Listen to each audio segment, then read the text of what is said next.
आज हम हमारे ऑर्गेनिक केमिस्ट्री का एक चैप्टर स्टार्ट करेंगे, रिएक्शन इंटरमीडिएट्स रिएक्शन के दौरान बनने वाली स्पेसीज है। वैसे तो रिएक्शन के दौरान बहुत सारे इंटरमीडिएट्स बनते हैं, जैसे कार्बोकटायन, कार्बो अनायन एक्सेट्रा, नाइट्रीन वगैरह, लेकिन हम कार्बोकटायन से स्टार्ट करेंगे। देखो, initially carbocation is known as carbonium ion और कार्बेनियम आयन। पहले कार्बोकटायन को कार्बोनियम आयन और कार्बेनियम आयन के नाम से जाना जाता था, लेकिन फिर साइंटिस्ट को ये लगने लगा कि शायद ये नाम में कुछ मिसकंसेप्शन है, क्योंकि ये NH4+ इसको अमोनियम आयन कहा जाता है और ये OH3+ इसको ऑक्सोनियम आयन कहा जाता है। यहाँ पर नाइट्रोजन की एक वैलेंसी ज़्यादा है, इसलिए उस पर पॉजिटिव चार्ज है। ऐसे ही ऑक्सीजन की भी एक वैलेंसी ज़्यादा है, तो उस पर पॉजिटिव चार्ज है। लेकिन कार्बन की एक वैलेंसी कम है, ये यहाँ पर पॉजिटिव चार्ज आने का रीज़न अलग है, इसीलिए कार्बोकटायन को कार्बेनियम आयन कहना एक मिसनोमर समझा जाने लगा। इसके बाद देखो, ये लेक्चर में हम बहुत ज़्यादा बेसिक कंसेप्ट पढ़ेंगे। शायद ये कंसेप्ट आप लोग को पता भी होगा, लेकिन ये कंसेप्ट को जानना हमारे लिए बहुत ज़रूरी है। अब देखो, हम इसकी कुछ प्रॉपर्टीज़ देखेंगे, जैसे कि हाइब्रिडाइजेशन। अब कार्बोकटायन का हाइब्रिडाइजेशन क्या है? Hybridization of carbocation is sp2। इसके बाद कार्बोकटायन में जितने भी इलेक्ट्रॉन्स हैं ये सारे पेयर्ड है, इसीलिए कार्बोकटायन एक डायमैग्नेटिक मॉलिक्यूल है। इसके बाद ESI स्पेक्ट्रोस्कोपी, ये सारे नंबर ऑफ अनपेयर्ड इलेक्ट्रॉन को डिटेक्ट करने के लिए यूज़ की जाती है। अब यहाँ पर अनपेयर्ड इलेक्ट्रॉन नहीं है, इसका मतलब ये ESR इनएक्टिव है। एक्टेट इनकम्प्लीट है, वैलेंस इलेक्ट्रॉन 6 है। ऑक्टेट को कंप्लीट करने के लिए वैलेंस इलेक्ट्रॉन 8 की दरकार होती है, लेकिन यहाँ पर वैलेंस इलेक्ट्रॉन सिर्फ और सिर्फ 6 है, इसीलिए इसका ऑक्टेट इनकम्प्लीट है। शेप की बात की जाए तो शेप ट्राइगोनल प्लेनार है। देखो, ये कार्बोकटायन का शेप है ट्राइगोनल प्लेनार, बट हम आगे देखेंगे कि कुछ में थोड़ा अलग भी शेप होता है, लेकिन फिलहाल तो हम ये मान के चलेंगे कार्बोकटायन का शेप ट्राइगोनल प्लेनार है। इसके बाद कार्बोकटायन के पास एक एम्प्टी p ऑर्बिटल भी है। Carbocation contain 1 empty p orbital, therefore it acts as electrophile. Electrophile means electron loving. Carbocation के पास एक एम्प्टी p ऑर्बिटल है, इसीलिए वो अपने एम्प्टी p ऑर्बिटल में इलेक्ट्रॉन को एक्सेप्ट कर सकता है। देखो, कार्बोकटायन की बहुत सारी टाइप्स है, जैसे कि प्राइमरी, सेकेंडरी, टर्शियरी, ये आप लोग बचपन से पढ़ते आए होंगे। यहाँ पर एक और टाइप है ज़ीरो डिग्री कार्बोकटायन। देखो, यहाँ पर अगर कार्बन एक और कार्बन से अटैच है तो इसको प्राइमरी कार्बोकटायन बोलेंगे। अगर कार्बन 2 कार्बन से अटैच है तो इसको सेकेंडरी कार्बोकटायन बोलेंगे। लेकिन अगर हमारा कार्बोकटायन एक भी कार्बन मॉलिक्यूल से अटैच नहीं तो इसको 0 डिग्री कार्बोकटायन बोलेंगे। इसके बाद कार्बोकटायन को और क्लासीफाई किया गया है, जैसे कि देखो यहाँ पर, जैसे कि क्लासिकल कार्बोकटायन और नॉन क्लासिकल कार्बोकटायन। अब क्लासिकल कार्बोकटायन क्या है और नॉन क्लासिकल कार्बोकटायन क्या है, ये हम डिटेल में देखेंगे। क्लासिकल कार्बोकटायन ऐसा कार्बोकटायन है जिसमें वैलेंस इलेक्ट्रॉन 6 रहेंगे, लेकिन नॉन क्लासिकल कार्बोकटायन में वैलेंस इलेक्ट्रॉन 8 रहेंगे। हाइब्रिडाइजेशन की बात की जाए तो क्लासिकल कार्बोकटायन की हाइब्रिडाइजेशन sp2 है और नॉन क्लासिकल कार्बोकटायन की हाइब्रिडाइजेशन sp3 है। अगर हम बॉन्ड एंगल देखेंगे तो क्लासिकल कार्बोकटायन में 120 डिग्री है और नॉन क्लासिकल कार्बोकटायन में 109 डिग्री है। अगर शेप देखा जाए तो क्लासिकल कार्बोकटायन का शेप ट्राइगोनल प्लेनार है और नॉन क्लासिकल कार्बोकटायन का शेप टेट्राहेड्रल है। अगर स्टेबिलिटी की बात की जाए तो क्लासिकल कार्बोकटायन थोड़ा अनस्टेबल है, लेकिन नॉन क्लासिकल कार्बोकटायन मोर स्टेबल है। देखो, अब हम कुछ एग्जांपल समझेंगे। यहाँ हम एग्जांपल देखेंगे, ये ब्रोमोमीथेन। आप कंसिडर करो कि ये ब्रोमोमीथेन है। अगर हम कार्बन की इलेक्ट्रॉनिक कॉन्फ़िगरेशन लिखने जाएंगे तो कार्बन की इलेक्ट्रॉनिक कॉन्फ़िगरेशन क्या रहेंगी, 1s2 2s2 2p2। अब यहाँ पर s ऑर्बिटल में एक इलेक्ट्रॉन है, s ऑर्बिटल में 2 इलेक्ट्रॉन है। देखो हम यहाँ पर बना कर देखते हैं। s ऑर्बिटल में 2 इलेक्ट्रॉन है, ये 2s2 और 2p2। p ऑर्बिटल में भी 2 इलेक्ट्रॉन है। इसके बाद ये ग्राउंड स्टेट है, इसकी हम एक्साइटेड स्टेट को कंसिडर करेंगे। तो s ऑर्बिटल के एक इलेक्ट्रॉन को हम उठाकर p ऑर्बिटल में ला लेंगे। अब सब इलेक्ट्रॉन सिंगली पेयर्ड हो गए। देखो यहाँ पर एक जो इलेक्ट्रॉन है ये हाइड्रोजन का है, हाइड्रोजन यहाँ पर अपने इलेक्ट्रॉन देगा। ऐसे ही ये दो में भी हाइड्रोजन अपने इलेक्ट्रॉन्स देंगे और ये तीसरे में ब्रोमीन अपना इलेक्ट्रॉन देगा। लेकिन जब ब्रोमीन बाहर निकलेगा और कार्बोकैटायन का फॉर्मेशन होगा तो अपने दोनों इलेक्ट्रॉन को लेकर चला जाएगा, इसीलिए यहाँ पर एक एम्प्टी p ऑर्बिटल का फॉर्मेशन होगा। तो ये तो एग्जांपल है क्लासिकल कार्बोकैटायन की, लेकिन नॉन क्लासिकल कार्बोकैटायन में कोई भी सिग्मा बॉन्ड से अपने दोनों इलेक्ट्रॉन को डोनेट कर देगा एम्प्टी p ऑर्बिटल में। ठीक, इसकी एग्जांपल हो जाएंगी नॉन क्लासिकल कार्बोकैटायन की। ये तो क्लासिकल और नॉन क्लासिकल के बारे में था। देखो अगर हम शेप देखे थे कि कार्बोकैटायन का शेप ट्राइगोनल प्लेनर होता है, लेकिन मैं आप लोग को बोली कि कुछ ऐसी एक्सेप्शनल केस भी है जिसमें शेप ट्राइगोनल प्लेनर नहीं रहेगा। जैसे कि यहाँ पर नॉन क्लासिकल कार्बोकैटायन में शेप टेट्राहेड्रल था। और देखो यहाँ पर एक और एग्जांपल लिखी है, ट्राइफिनिल मिथिल कार्बोकैटायन। इसका शेप देखो कुछ ऐसा है। कार्बोकैटायन से यहाँ हमारे कार्बन से 3 फिनिल रिंग अटैच है। अब यहाँ पर 3 फिनिल रिंग है जो कि एक बल्कि मॉलिक्यूल है। देखो एक फिनिल रिंग अपने आप में ही बल्कि मॉलिक्यूल है और यहाँ पर तो 3 अटैच है। तो यहाँ पर बहुत ज़्यादा स्टेरिक हिंड्रेंस है और यहाँ पर ऑर्थो रिपल्शन भी है। ये दोनों ऑर्थो हाइड्रोजन एक दूसरे को रिपेल करेंगे, इसीलिए ये जो रिंग बनी है ये थोड़ी सी बेंड हो जाएंगी। बेंड होने की वजह से स्ट्रक्चर प्लेनर नहीं रह जाएगा, ये स्ट्रक्चर में थोड़ी सी डिस्टर्बेंस आ जाएंगे। तो ये स्ट्रक्चर हम क्या बोलेंगे, प्रोपेलर शेप। ट्राइफिनिल मिथिल कार्बोकैटायन का शेप जो है वो प्रोपेलर शेप है। इसका ट्राइगोनल प्लेनर नहीं है, ये एक एक्सेप्शनल केस है, इसका नाम है प्रोपेलर शेप। देखो इसकी कुछ प्रॉपर्टीज़ भी है जो कि हम देखेंगे। देखो यहाँ पर मैं एग्जांपल लिखी हूँ, ये सी और फ्लोरीन, कार्बन और फ्लोरीन के बीच में यहाँ बॉन्ड बने। अब इसकी रिएक्शन करवाएंगे SbF5 से, जो कि एक लेविस एसिड है। लेविस एसिड होने की वजह से हमारा फ्लोरीन इजीली बाहर निकल जाएगा और एक कार्बोकैटायन का फॉर्मेशन होगा। अब अगर इसका स्पेक्ट्रोस्कोपिक डेटा निकालेंगे हम, तो हम ये रिज़ल्ट पे पहुँचेंगे कि जो हमारा ये मॉलिक्यूल था ये डबलेट दे रहा था, लेकिन जो कार्बोकैटायन है वो सिंगलेट दे रहे। अब ऐसा क्यों हुआ कि ये डबलेट दे रहा और ये सिंगलेट? देखो ये 9 हाइड्रोजन है वो इक्विवेलेंट है, लेकिन वो सब हाइड्रोजन क्लोरीन से कपल हो रहे और कपल होने की वजह से सिग्नल स्प्लिट होकर सिंगलेट से डबलेट हो जा रहे। लेकिन यहाँ पर फ्लोरीन निकल चुका है, कोई फ्लोरीन मौजूद नहीं है। तो 9 हाइड्रोजन इक्विवेलेंट है और वो सारे मिलकर एक सिग्नल दे रहे हैं जो कि है सिंगलेट। और उसकी सिग्नल की वैल्यू भी दी है, इसकी 1.5 ppm है और इसकी 4.3 ppm है।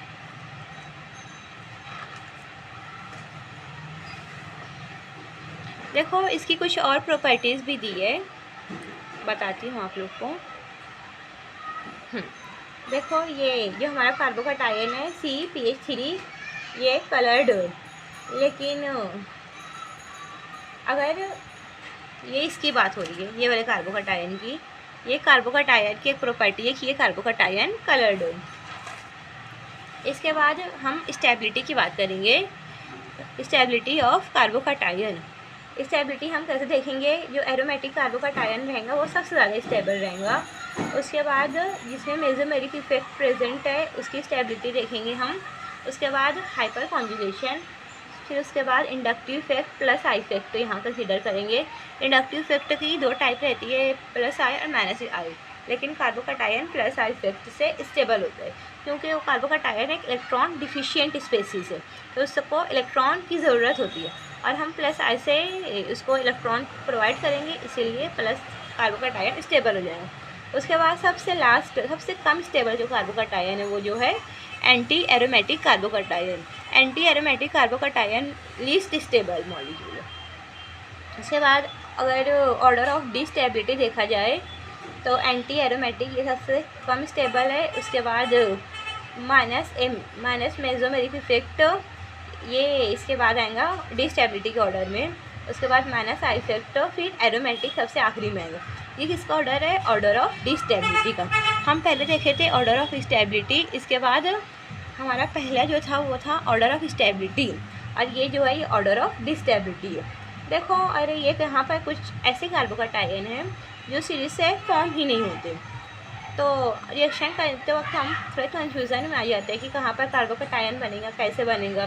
तो आप लोग ये सारे एग्जांपल्स को याद रखो कि यहाँ पर कार्बोकैटायन बन ही नहीं सकता। अगर कोई ऐसी सिचुएशन हो कि अगर हमें ये सब पोजीशन को कार्बोकैटायन बनाना हो और इसके अलावा कोई और पोजीशन भी अवेलेबल हो, तो हम इसको छोड़कर दूसरी पोजीशन को प्रीफर कर लेंगे।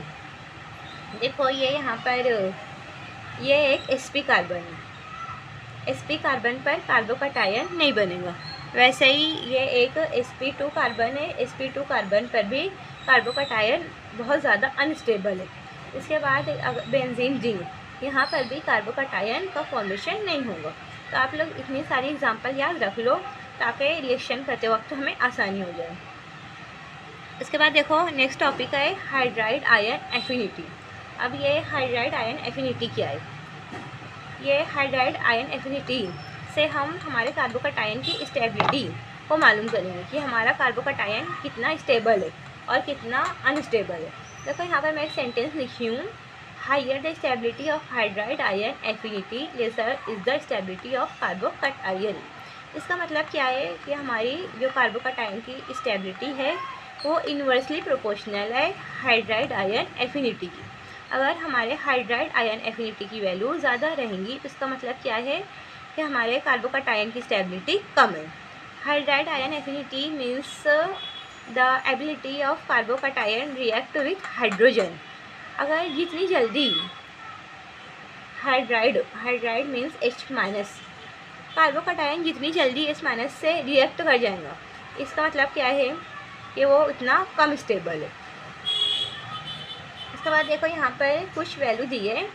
यहाँ पर CH3 कार्बोकैटायन, इसकी वैल्यू है ये बहुत ज़्यादा लेस स्टेबल है, और इसकी हाइड्राइड आयन एफिनिटी की वैल्यू ज़्यादा है। ये देखो यहाँ पर लिखी है 314। ऐसे ही ये हमारा इथिल कार्बोकैटायन है, ये थोड़ा स्टेबल है इसके मुकाबले, इतना ज़्यादा स्टेबल ये भी नहीं है, लेकिन हमारा जो ये मिथिल कार्बोकैटायन है इसके मुकाबले इथिल कार्बोकैटायन थोड़ा स्टेबल है। इसकी हाइड्राइड आयन एफिनिटी की वैल्यू थोड़ी कम है। और ये प्रोपिल कार्बोकैटायन ये ज़्यादा स्टेबल है, मोस्ट स्टेबल है। ये दोनों कंपेयर में प्रोपिल कार्बोकैटायन मोस्ट स्टेबल है, इसीलिए इसकी हाइड्राइड आयन एफिनिटी की वैल्यू लीस्ट है। इसकी वैल्यू है 223। अब ये क्यों स्टेबल है? क्योंकि ये क्यों स्टेबल है? क्योंकि ये एक एरोमेटिक कंपाउंड है। देखो ये हमारे हुकेल रूल जो है इसको भी फॉलो करता हूँ। 2n 4n+2 ये हमारा हुकेल रूल है। तो यहाँ पर सिर्फ 2 इलेक्ट्रॉन्स है, तो यहाँ ये हमारे हुकेल रूल को भी फॉलो करेंगे, इसीलिए ये बहुत ज़्यादा स्टेबल है और इसकी हाइड्राइड आयन एफिनिटी की वैल्यू बहुत ज़्यादा कम है। इसके बाद देखो यहाँ पर बहुत सारे मॉलिक्यूल के मैं हाइड्राइड आयन एफिनिटी की वैल्यू लिखी हूँ। देखो आप लोग देख सकते हो, जैसे कि ये एक है, इसकी हाइड्राइड आयन एफिनिटी की वैल्यू 258 है। ये हमारा ट्रोपोलियम कार्बोकैटायन है, इसकी हाइड्राइड आयन एफिनिटी की वैल्यू 200 है। और यहाँ पर बेंजीन रिंग पे कार्बोकैटायन बना हुआ है, इसकी हाइड्राइड आयन एफिनिटी की वैल्यू 284 है। और यहाँ पर बेंजील कार्बोकैटायन है, इसकी हाइड्राइड आयन एफिनिटी की वैल्यू 239 है।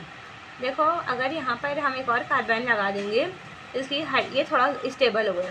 देखो ये बेंजीन का कार्बोकैटायन है तो ये बहुत ज़्यादा अनस्टेबल है, लेकिन अगर यहाँ पर हम एक CH2 ऐड कर दिए, उसके ऊपर कार्बोकैटायन है तो ये थोड़ा ज़्यादा स्टेबल है। अगर एक और CH3 ऐड यहाँ पर ऐड कर दिए कार्बोकैटायन, उसके बाद 2 CH3 और लगा दिए तो ये ज़्यादा हाईली स्टेबल हो जाएगा एज़ कम्पेयर टू बेंजीन।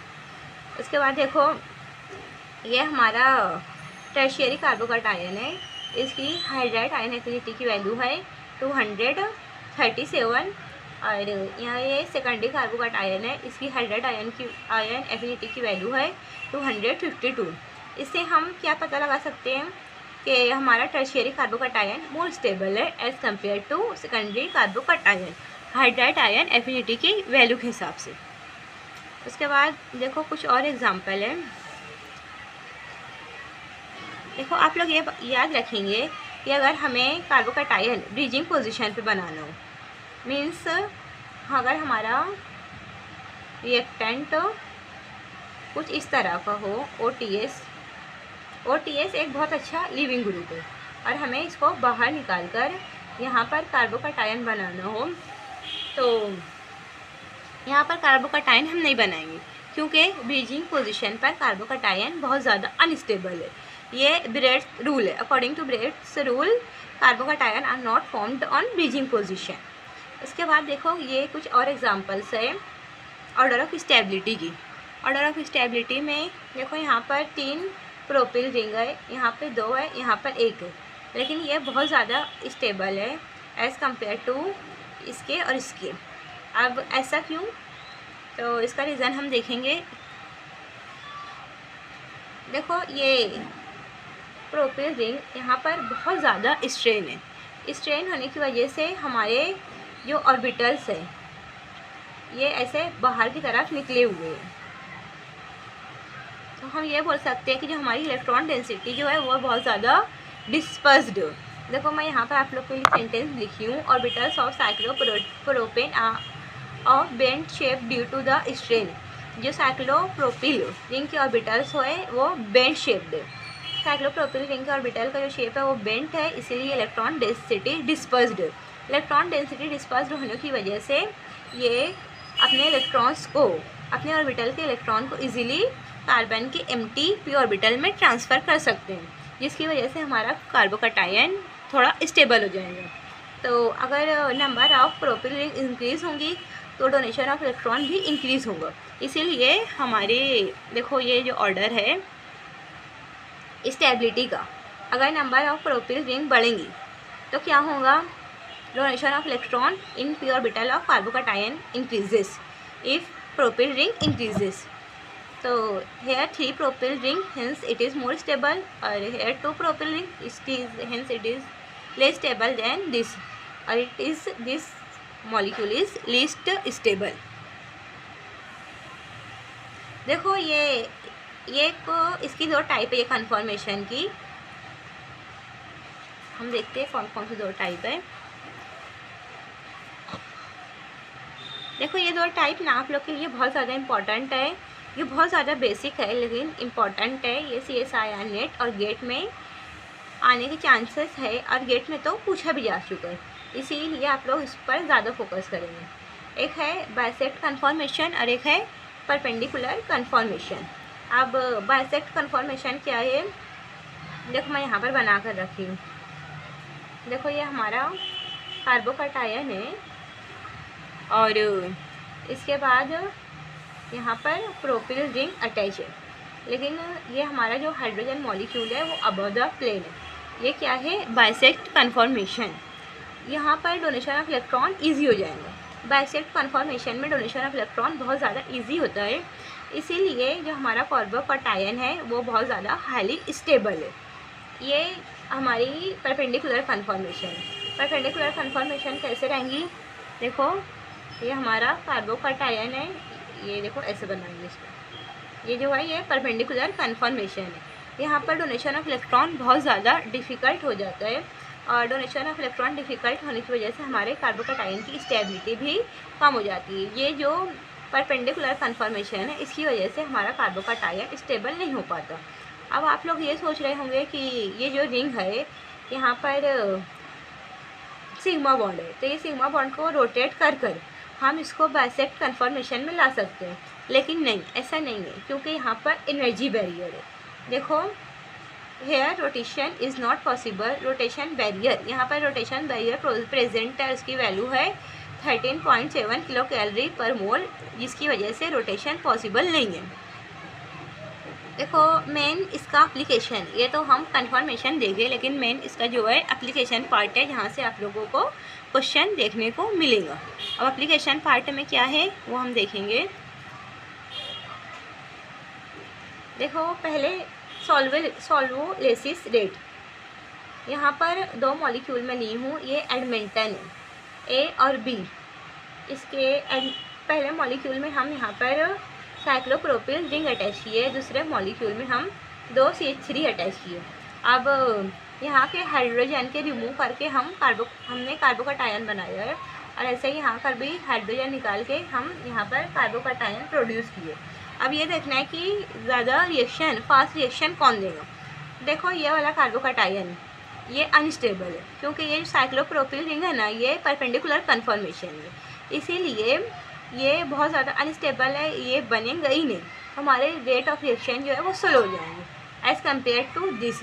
ये यहाँ पर 2 CH3 इसको स्टेबल करेंगे, हाइपर कंजुगेशन इफेक्ट से भी ये स्टेबल कर सकते हैं, लेकिन ये बहुत ज़्यादा ए मॉलिक्यूल जो है बहुत ज़्यादा अनस्टेबल है, लेकिन बी मॉलिक्यूलर स्टेबल है, क्योंकि यहाँ पर 2 CH3 प्रेजेंट है। यहाँ ये 2 CH3 को हाइपर कंजुगेशन से कार्बोकैटायन को स्टेबलाइज कर सकते हैं, इसीलिए कार्बोकैटायन बहुत ज़्यादा रेट में हमारी रिएक्शन में बनेगा, और हमारी रिएक्शन के रेट को भी इंक्रीज़ करेगा। देखो, यहाँ पर एक डेटा भी दिया है, अगर हम एसिडोलिसिस करवाएंगे दोनों मॉलिक्यूल में, तो acidolysis of A is 300 times slower than B. देखो, यहाँ पर एक और एग्जांपल है ये दोनों में, तो ये जो है ना, ये बाइसेक्ट कन्फॉर्मेशन है, और यहाँ पर ये कार्बोकैटायन को स्टेबलाइज करने के लिए कोई और इफेक्ट नहीं प्रेजेंट है। तो बाइसेक्ट कन्फॉर्मेशन होने की वजह से हमारा कार्बोकैटायन बहुत ज़्यादा स्टेबल है एज़ कम्पेयर टू बी। जो हमारा ए मॉलिक्यूल है वो बहुत ज़्यादा स्टेबल है, लेकिन बी जो है ये थोड़ा अनस्टेबल है। तो इसका भी डेटा दिया है, acidolysis of A is 10⁵ times faster than B. देखो, ये आज हम जो भी पढ़े ये बहुत ज़्यादा बेसिक था, हो सकता है आप लोगों को पता भी हो, इसीलिए मैं थोड़ा फास्ट ही पढ़ाई हूँ, लेकिन हम कल से रिएक्शन स्टार्ट करेंगे कि ये बनता कैसे, इसकी रिएक्शंस कैसी है, तो वो भी बहुत ज़्यादा इम्पॉर्टेंट है, तो आप लोग वो भी देख लीजिए। आज के लिए इतना काफ़ी है, चलो।